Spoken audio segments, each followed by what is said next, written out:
tempat, kalau bukan neraka ya surga. Otomatis kalau kita ingin masuk surga harus mencintai Nabi.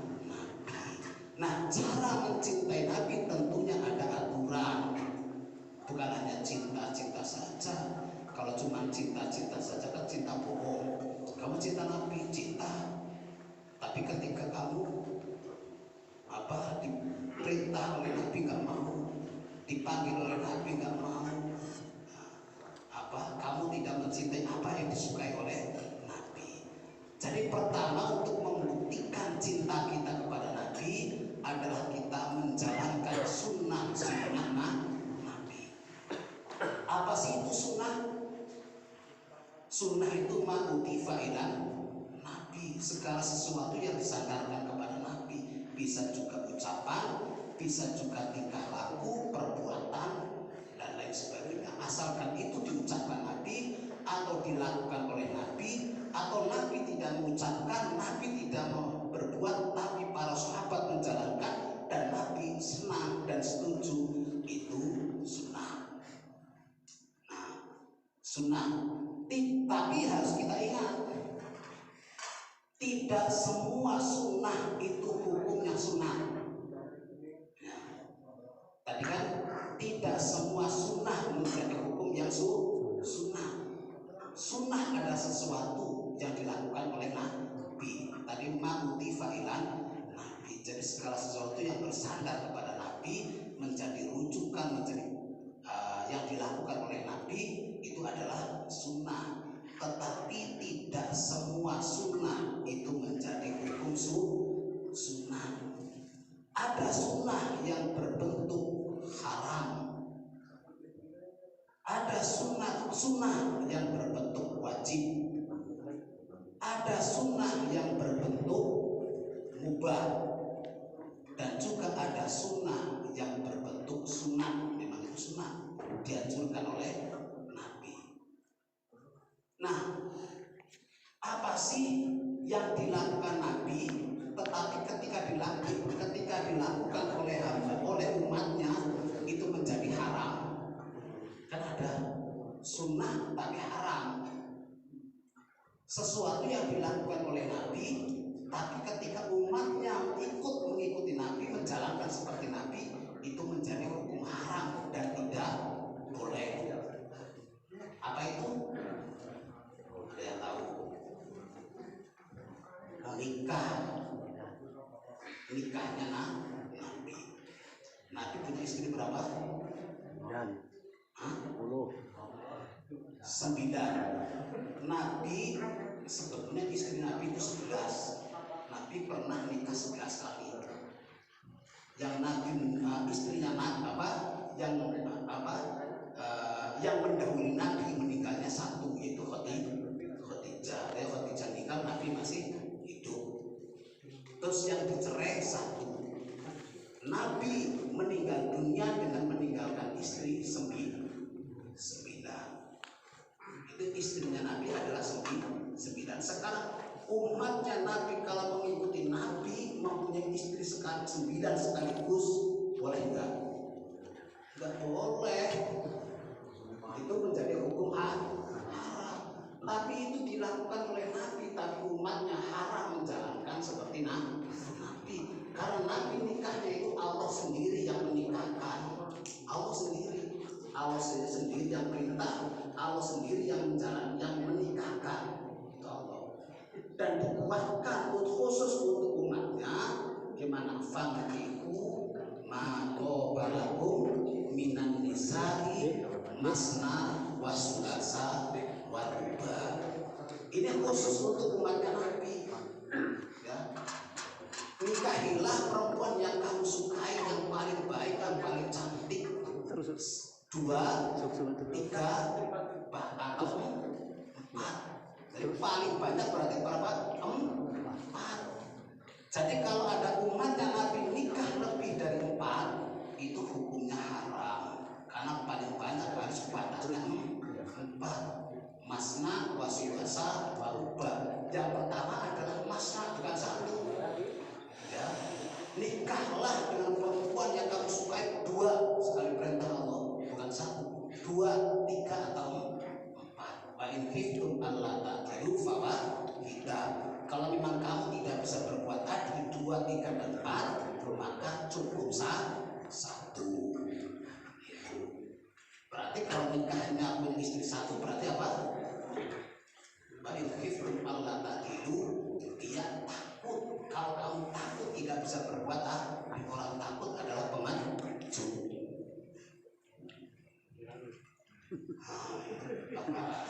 Istilahnya itu apa ya, itu karena ini Maulid kan menceritakan Nabi biar gamblang.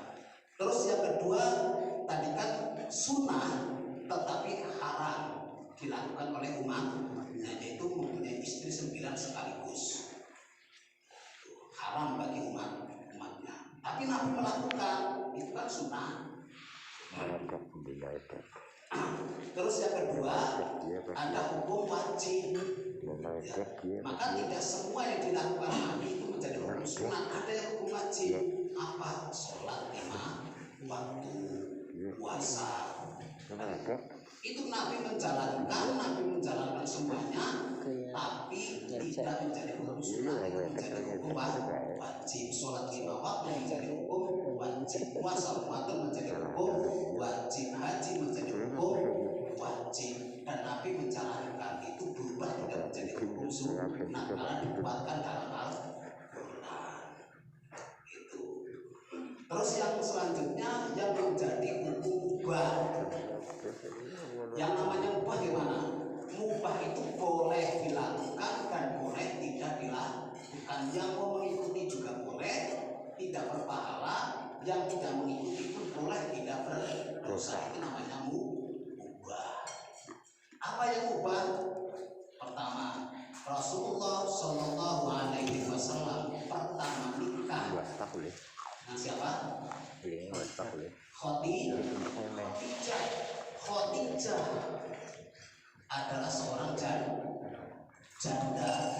yang berumur 40 tahun. Rasulullah umurnya 25 tahun dan masih lajang. Itu sunnah. Kalau ingin mengikuti Nabi ya silahkan. Nikah pertama harus janda. Kayaknya nggak ada yang mau. Lara oleh sepik. Jadi kepaksa. Jadi nggak ada. Jadi kalau berpegang sunnah Allah, kembali ke sunnah, benar kembali ke sunnah. Tapi ingat, tidak semua sunnah itu menjadi hukum sunnah. Kalau itu menjadi hukum sunnah, ya gadis nggak ada yang laku. Rebutan Allah ini sunnah, hukumnya dapat pahala. Kalau dapat janda, semua berebut mencari janda. Itu salah satu. Itu menjadi hukum mubah. Nabi menjalankan, tadi umatnya mubah, mau ikut ya silakan, mau tidak ikut ya sudah silakan. Selanjutnya ada lagi yang mubah apa? Dalam segi pakaian. Pakaian Rasulullah apa? Bentuknya adalah jubah. Karena apa? Rasulullah melestarikan budaya Arab. Sebelum Rasulullah lahir, orang Arab itu pakaiannya jubah. Maka Rasulullah untuk mempertahankan tradisi adat istiadat di tanah Arab, maka pakaiannya juga jubah. Dan juga karena kondisinya di tanah Arab itu cocok dengan pakaian jubah. Karena di Padang, di Pasuruan. Tapi kalau di Indonesia tidak cocok. Mangkas atau mudik juga keseripet-seripet. Kalau memang itu bertahan itu menjadi hukum sunnah. Itu sunnah tapi mubah, boleh dilakukan. Tidak harus mau yang dipakai jubah ya silakan, mau yang tidak juga silakan. Kan itu tidak. Ini sunnah. Ya sunnah hukumnya apa? Hukumnya sunnah harus hukumnya mubah. Kalau berpegang kepada hukum sunnah, maka orang Indonesia Indonesia semua orang Islam pakainya jubah semua. Anak maring sabah madun ya coba. Maring landang ya pulang, sifat sempet ya cocok. Yang tidak cocok kalau di Indonesia. Maka kalau dalam segi pakaian, sunatnya adalah satu. Ulama, mayoritas ulama mengatakan bahwa sunnah dalam segi pakaian itu seperti Rasulullah.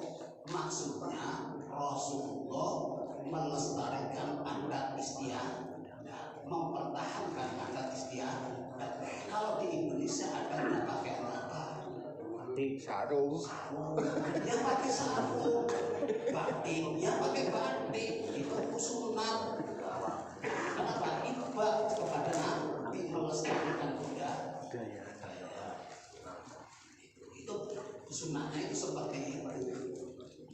Jadi pakaian sarung, pakaian apa? Kerawat, kalau digayo ya kerawat. Melestarikan budaya itu contoh dicontohkan oleh Nabi. Seperti itu.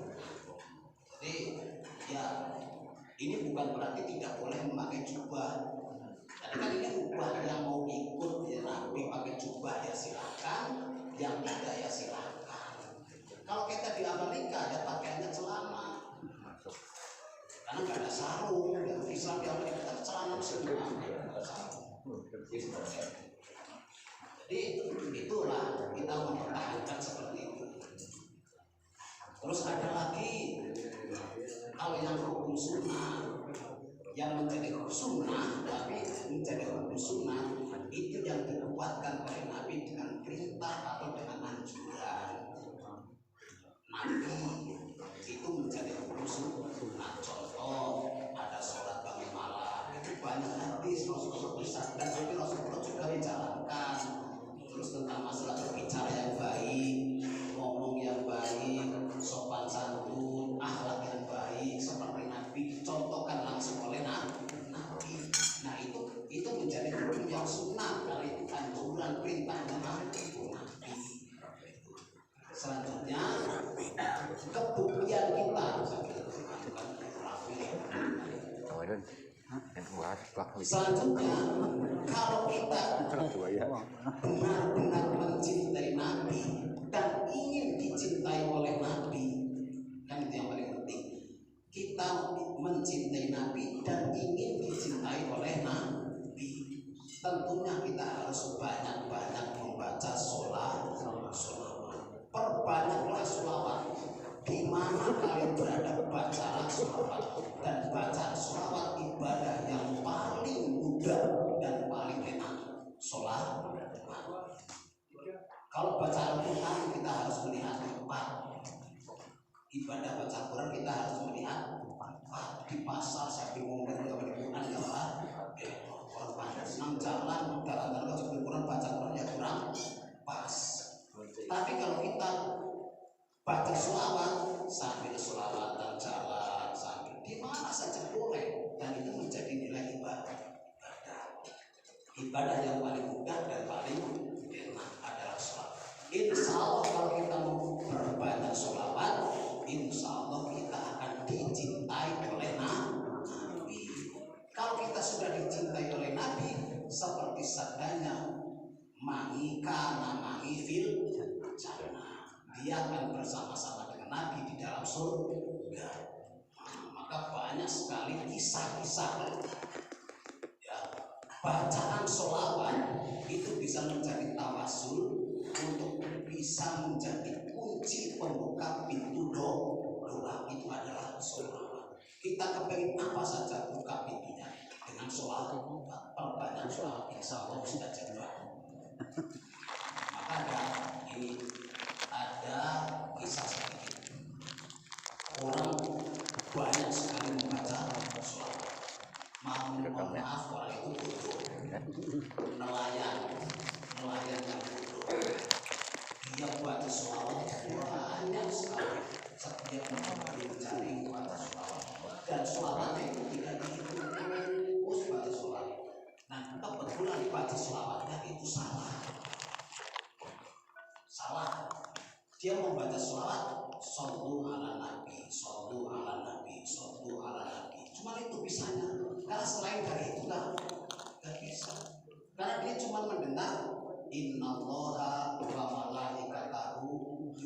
yusholluna ala nabi ya ayyuhalladzina amanu shollu alaihi wasallimu taslima.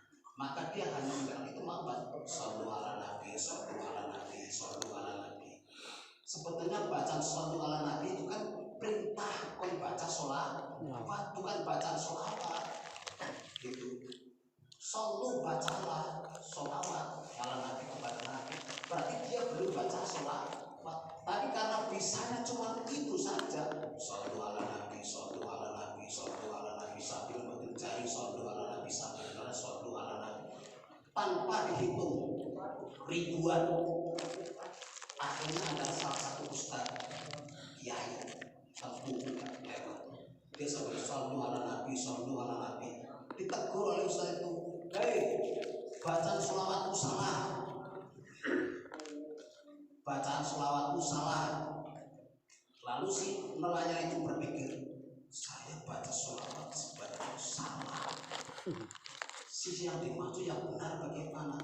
Dan apa Ustadz itu nggak memberi solusi bagaimana sholawat yang benar, cuman menyalahkan, bacaan kamu salah, sholawat kamu salah. Dia bingung sambil berpikir, saya baca sholawat beribu-ribu tanpa dihitung berarti salah semua. Salah semua. Sambil berpikir bingung, dan si ustadz itu mau tanya sudah pergi, sudah lewat naik perahu. Nah tanpa pikir dia sambil shollu ala nabi kejar, Ustaz, tolong yang benar sholawatnya gimana? Dia terasa sebenarnya itu sambil mencari ustadz larilah di atas air mengejar perahu yang sudah lewat. Ini kisah lari di atas air itu mengejar perahu atau kapalnya si ustadz itu. Sesampainya di kapal, takut Ustadz, tunggu, yang benar sholawatnya itu apa? Ustadznya geleng-geleng kepala. Subhanallah, ini sudah menjadi wali Allah berkat sholawat. Dia membaca sholawat walaupun salah, tapi karena hatinya benar-benar mencintai Nabi, maka dia mempunyai karomah yang luar biasa. Maka Ustadz itu menjawab, untuk kamu apa saja yang kamu baca benar. Karena saya belum bisa yang seperti kamu. Ustadznya khusus untuk kamu baca itu benar. Saya belum bisa yang seperti kamu. Itu cerita orang yang benar-benar mencintai Nabi dan banyak membaca sholawat. Yakin itu pasti berbeda. Kalau kita sering baca sholawat, kita punya tujuan apa? Baca sholawat sebanyak mungkin, yakin akan dikabulkan oleh Allah. Sholawatnya gimana? Sholat yang benar bisa sallallahu alaihi Muhammad, sallallahu alaihi Muhammad. Juga bisa Allahumma sholli ala Muhammad wasallim. Juga bisa Allahumma sholli ala sayyidina Muhammad. Bisa juga Allahumma sholli wa sallim wa barik ala Muhammad. Bisa juga sholawat tahiyat, bisa juga sholawat pujian, bisa saja sholawat tibil bulu dan sholawat lain. Itu sholawat banyak kali, silahkan yang membaca sholawat. Tapi satu syarat, niatnya apa? Niat membaca sholawat karena cinta kepada Nabi. Jangan niat karena saya punya hajat tetapi tidak ingat kepada Nabi. Nanti hajatnya nggak dikabulkan. Tapi kalau niatnya kita cinta kepada Nabi sambil gendong hajat, ya selalu dikabulkan. Bapak-bapak yang dimuliakan Allah Subhanahu wa taala, cemabis sambil bentar, sambil menikmati, jangan menyadari salah satu hutan ya mangan-mangan bareng itu kan niati hutan dan niati mangan-mangan bareng ya. Ini kan sodako, mengeluarkan sodako. Itu salah satu bukti cinta kita kepada Nabi. Insya Allah kita akan diakui oleh Nabi sebagai umatnya dan akan bersama-sama dengan Nabi besok masuk ke